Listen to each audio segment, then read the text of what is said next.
Okay, so we're continuing on with with point 3 of the 7-point thought transformation. We'll eventually get to Terry's question and answer it. So the first line was, when the container and its contents are filled with evil, change this adverse circumstance into the path to full awakening. So we talked about that, and especially about recognizing that the self-centered thought is our real enemy, And the text really emphasizes, that we're terribly confused about who is an enemy and who is a friend. Because the people who say, oh, come lie on the beach, and I have this great business deal. It's a little bit under the table, but doesn't matter. You'll get rich really quick. The people who flatter us to get something from us, we think all these people are friends. Yeah, that's because we don't understand what a friend and an enemy is.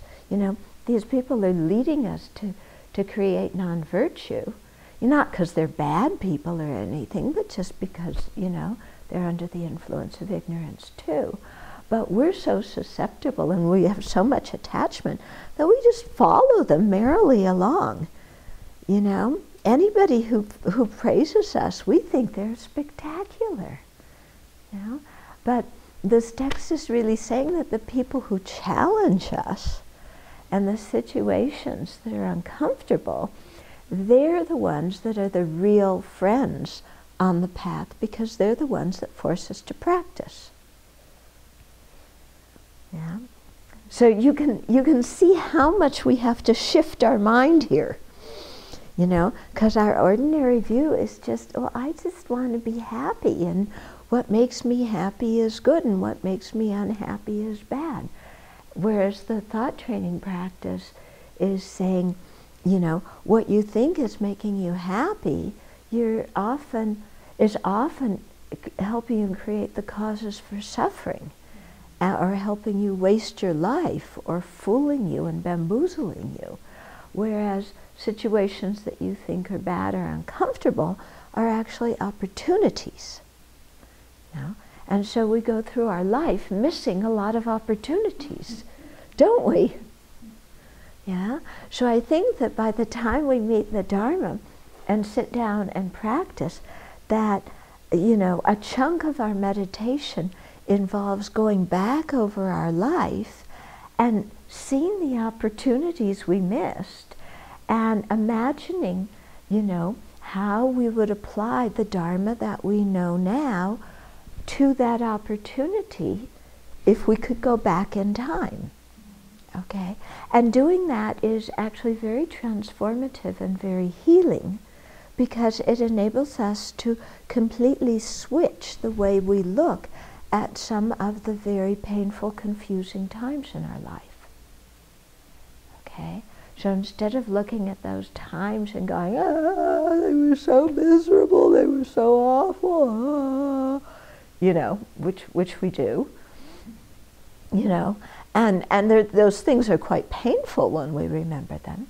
But when we practice the thought training, we go back to those things and we apply the thought training.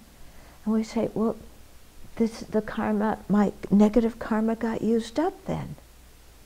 And how did I grow from this situation? And we really look at how we can grow from having gone through that difficult experience, and how our compassion can increase now through having had difficulty then.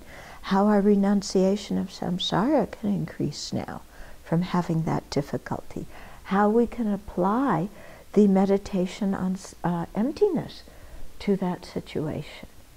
So we do all of that in our practice there, and when we do that, it performs two functions. First is we get practice in actually transforming our mind by applying it to real situations that we experienced. And second of all, we heal from those situations. And so instead of feeling like a victim, of circumstances and feeling oppressed with things, we can look at them and say, look how I grew. look how that negative karma got used up and expunged from my mind. Look at how I've matured from having that difficulty. Okay? And that's the kind of healing we need to have if we're going to be happy in this lifetime, let alone future lifetimes. Okay? Because if we carry around this thing of how much we've been traumatized, then we still feel miserable day after day right now in this lifetime. Because we relive the situation again and again and torment ourselves with the memory, or the memory torments us. Whereas when we're able to look at that and say, yeah, that happened, and look how I grow, and look at the purification that I did, because our mind transforming it makes it into purification. When we don't mentally transform it, it's not purification, it's just karma ripening. Okay? But we actually transform it, And so our mind becomes much lighter now in this lifetime, and then the karma we create henceforth is unencumbered by that resentment and all that way in which we've been conditioned in an unhealthy way from previous negative experiences. We're unencumbered by that, and so the karma we create from now on is much better. Yeah, and then we don't create so much negative karma in the future. We create so much virtue by practicing thought transformation that then future lives are definitely going to be better. Okay? And then, the qualities we're trying to develop, like love and compassion and renunciation and so forth, definitely increase. Yeah? So we have to give it a try. So, sometimes we just think of, we hear this kind of stuff and we freeze. We're like, like that. I can't do that. I can't do that. But instead of telling ourselves, I can't do it, why not play? Why not just try it a little bit? It was another one of my mother's famous slogans. Just try it. Yeah. She happened to be right. Just try it. And see what happens. Don't tell yourself you can't do it before you've even tried. Because you might surprise yourself. Because if you think of all the Buddhas and Bodhisattvas, the people who are Buddhas and Bodhisattvas now, what they experienced in their previous infinite lifetimes, do you think that what we've experienced has been any worse? Are we holding on to some kind of pride that we've experienced more torment and abuse and suffering and oppression and victimization and samsara than anybody else? A little bit kind of proud, isn't it? So they experienced all of this stuff too. Yeah. And they tried, and they were able to transform it, and they became Buddhas. So, let's give ourselves a chance. Yeah?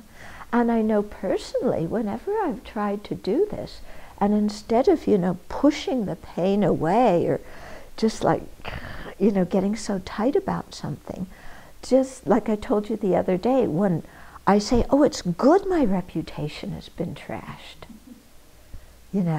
Whenever I just say that to myself, it automatically releases something, like my attachment to reputation, Or it's good I got sick, and that, releases the attachment to health. Yeah. Or, it's good I'm not so attractive. Releases the attachment to beauty. Yeah. So it's, and that one actually, I think people who are very physically attractive actually have much more suffering than the rest of us. I think it can bring a lot of suffering. Yeah. So just looking at the things, you know, and just saying, well, that's good. It's kind of good I'm nobody. You know, our mind always wants us to be somebody. We want to shine and be recognized and applauded. But I remember when I came home from leading a memorial service at Bill Gates's house, you know, because his best friend had died, I came home just feeling so happy and relieved that nobody knows who I am. You know, I can walk down a street and I don't worry about being kidnapped. I don't have to have a bodyguard. Nobody asks me for my autograph. You know, it's really nice not being famous. So what's with this mind that wants to be noticed and recognized and famous? You know, it really brings a whole bunch of problems with it. Okay?